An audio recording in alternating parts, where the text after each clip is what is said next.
Pois é, pessoal, estamos aqui mais uma vez para mais um vídeo. Hoje nós vamos falar de matemática financeira com o tema juros simples. Vamos comigo.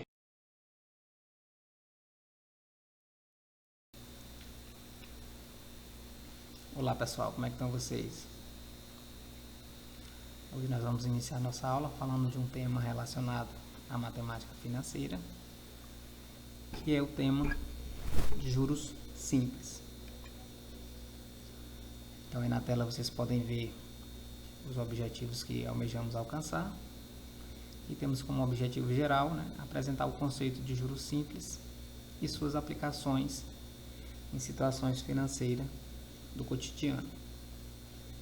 Como objetivos específicos, nós temos demonstrar como o juros simples pode ser aplicado em situações cotidianas, aprender a calcular os juros simples em diversas situações de caráter financeiro e resolver problemas que envolvam esse assunto, juros simples. De antemão, a gente quer explicar o seguinte, dentro da matemática financeira existem duas espécies de juros, ou basicamente duas espécies de capitalização, que são os tipos simples e composto. E nessa capitalização a gente tem os juros simples e os descontos simples, e do outro lado a gente tem os juros compostos e descontos compostos. Como na nossa aula nós estamos tratando apenas dos juros, nessa aula a gente vai focar somente em juros simples. Então por isso a gente vai deixar essa explicação sobre as diferenças entre um regime e outro para um momento futuro. Então aí nós já começamos com essa pergunta, o que são juros? Essa é uma pergunta que intuitivamente a gente tem uma noção pelo que a gente vive no dia a dia, pelo que a gente escuta em propagandas, no sistema financeiro, em bancos. Então a gente tem uma noção prévia do que seriam esses juros. Pois é uma coisa que dentro da matemática financeira é muito presente dentro do nosso dia a dia.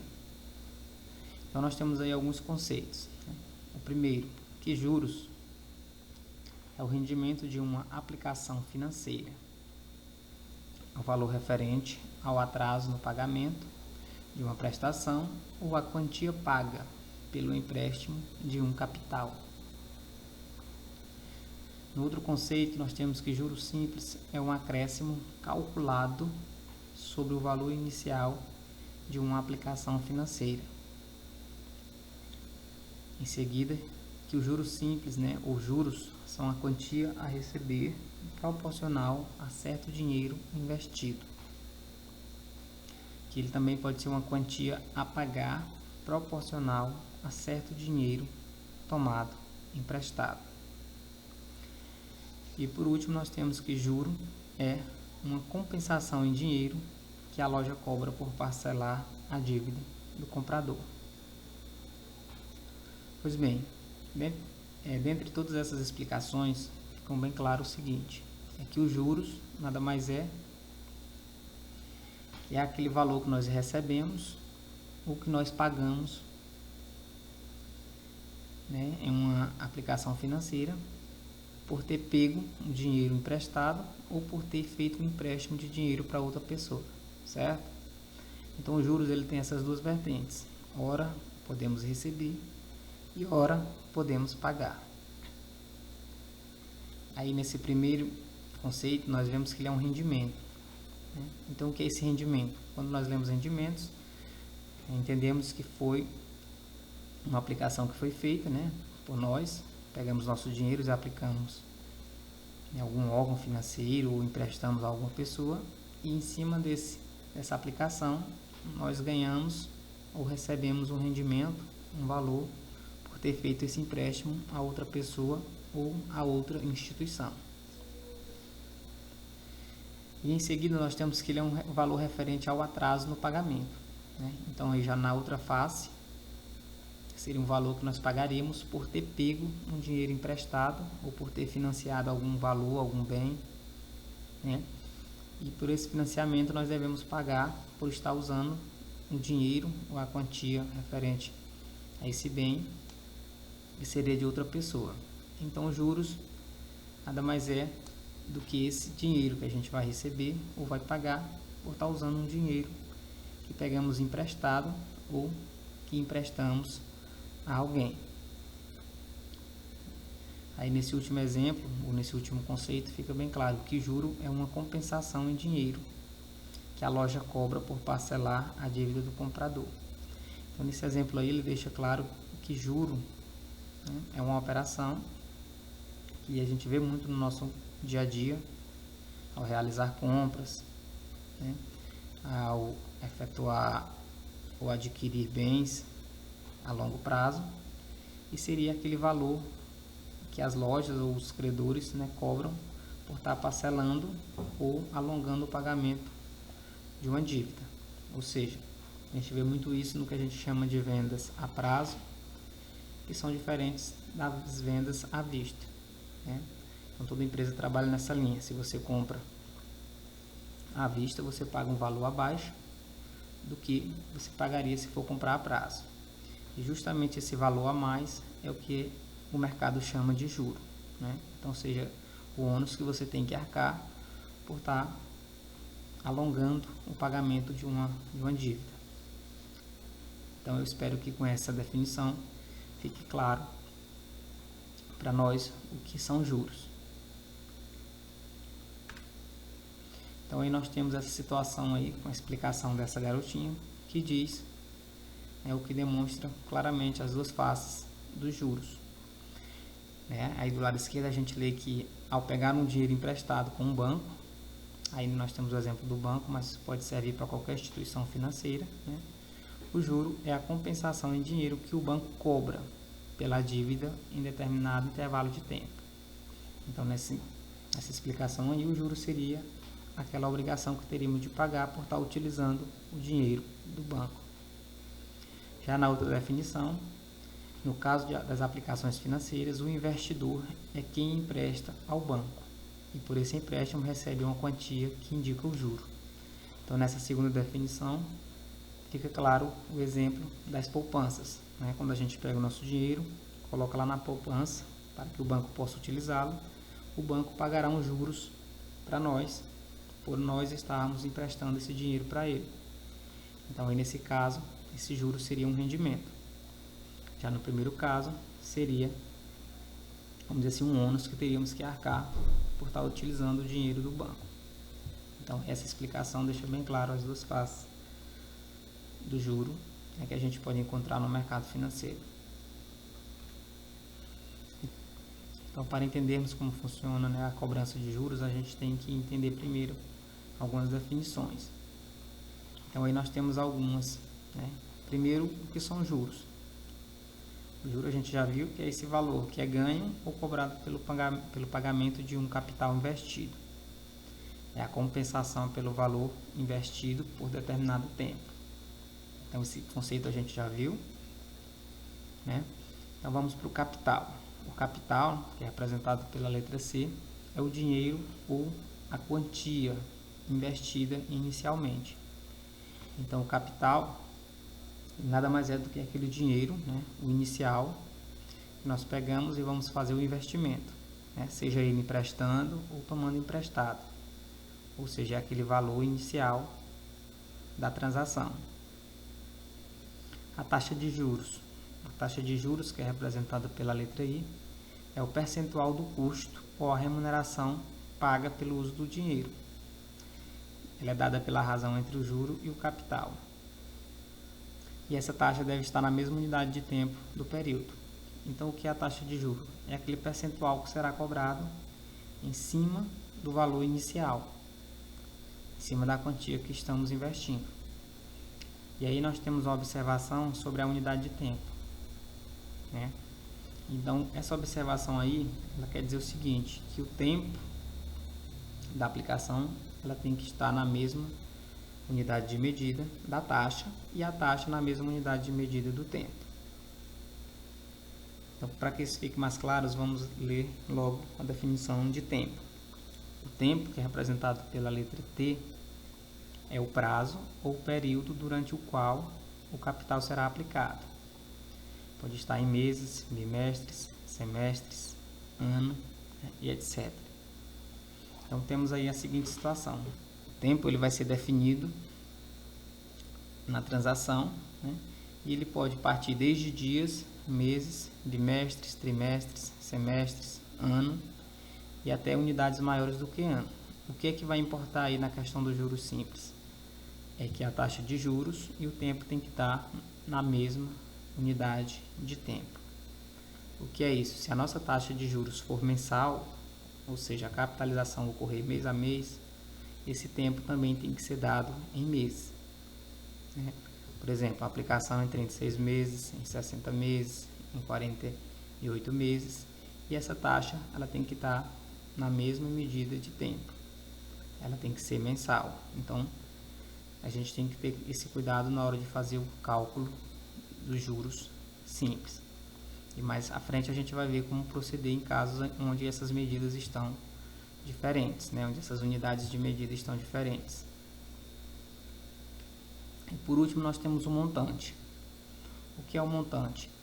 O montante corresponde ao valor final acumulado. É a soma do capital mais os juros acumulados no período. Então o que é o montante? O montante vai ser aquele valor final, onde vai corresponder ao valor que foi investido e mais os juros que foram ganhos em cima daquele valor. Por isso o nome montante, ou seja, o amontoado do capital com o que foi gerado de juros. Certo? Então o montante nada mais é do que isso, do que aquele valor acumulado. E aí nós temos a fórmula do juros simples. Como a gente percebe, ela é definida como juros é igual ao capital vezes a taxa vezes o tempo. Então aí nós percebemos que os juros ele é definido por essa multiplicação entre o capital inicial, a taxa percentual e o tempo de aplicação. E notamos também aí que o tempo, que é o período, ele ora em algumas biografias vem como representada pela letra T, em outras biografias bibliografias podem ser representadas pela letra N. Então, futuramente vocês podem ler livros onde esse T vai ser trocado por um N, mas ambas as letras significam o mesmo período ou período de tempo. Já na fórmula do montante, nós temos que o montante é igual ao capital mais os juros. Então, se a gente for fazer uma dedução dessa fórmula com dos juros, nós vimos que os juros é o capital vezes a taxa vezes o tempo. Nós podemos converter essa fórmula do montante em montante, que vai ser igual ao capital mais o capital vezes a taxa vezes o tempo, de onde podemos deduzir que o montante vai ser igual ao capital que multiplica o 1 mais a taxa vezes o tempo. Aí vocês podem estar se perguntando, para que serve essa fórmula do montante, né, nessa segunda forma? Ela vai servir para que nós possamos calcular o montante sem que seja necessário conhecer os juros que foi produzido. Então nós podemos calcular o montante em função apenas do capital e da taxa, certo? E o tempo de aplicação. Mais à frente, então, nós vamos ver uma aplicação prática dessa segunda fórmula do montante, considerando apenas o capital, a taxa e o tempo.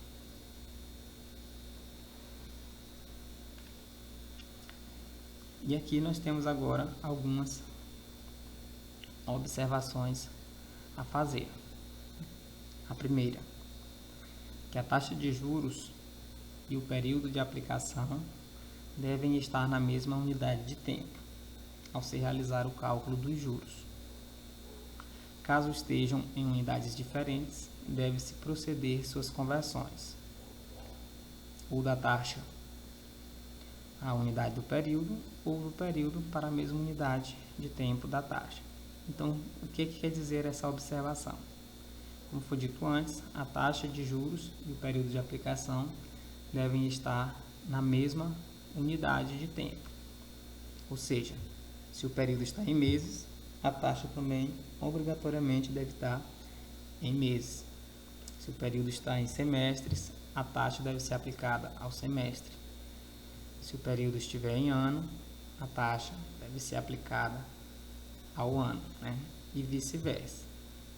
Aí vocês podem se perguntar, e caso não estejam, né? Caso a taxa esteja em uma unidade de tempo e o período esteja em outra unidade de tempo, o que é que deve ser feito? Nesse caso, a gente vai ter que converter, né? Ou convertemos a taxa para uma taxa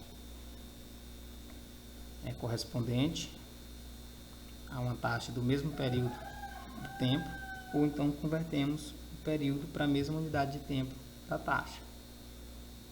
Por exemplo, se tivermos uma taxa mensal e o período estiver em ano, então multiplicamos aquela taxa por 12 para que tenhamos a taxa anual.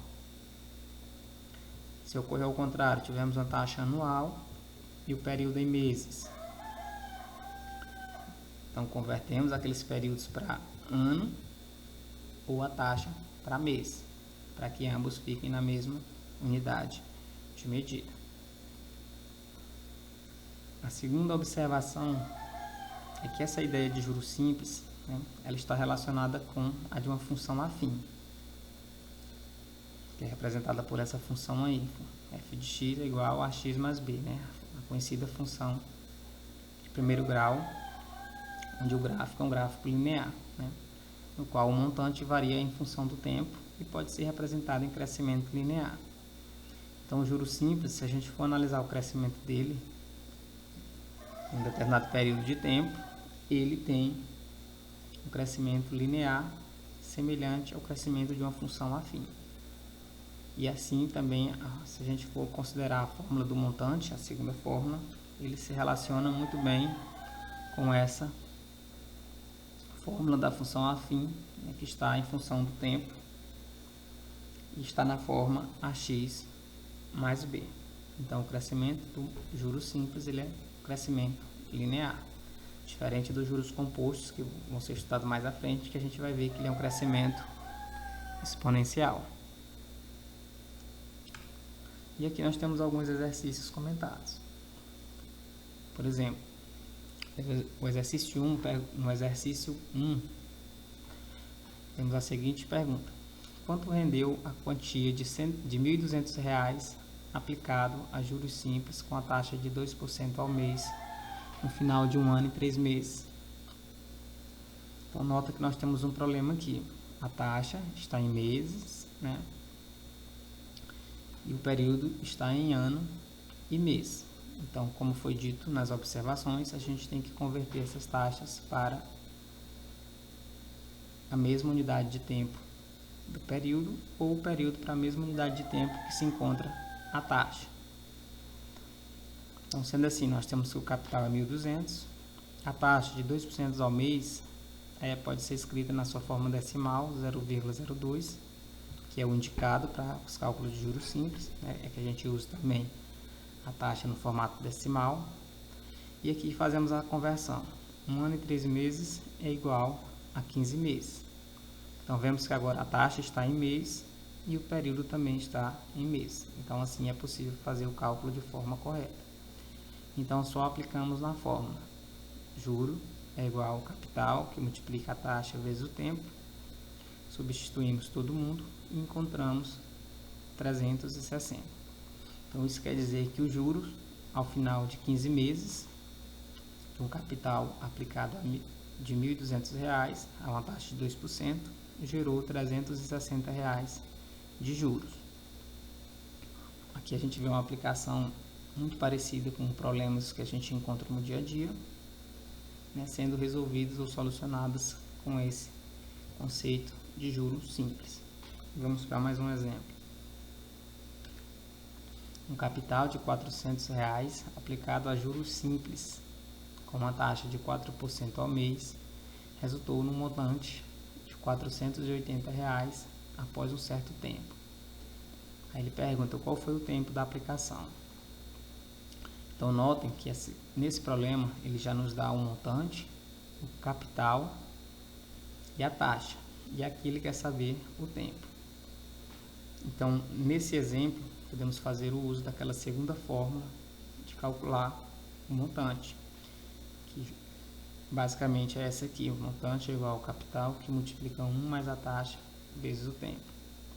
Então, substituindo todo mundo, teremos que o montante de 480, o capital de 400, multiplica 1 mais a taxa na forma decimal vezes t. Né?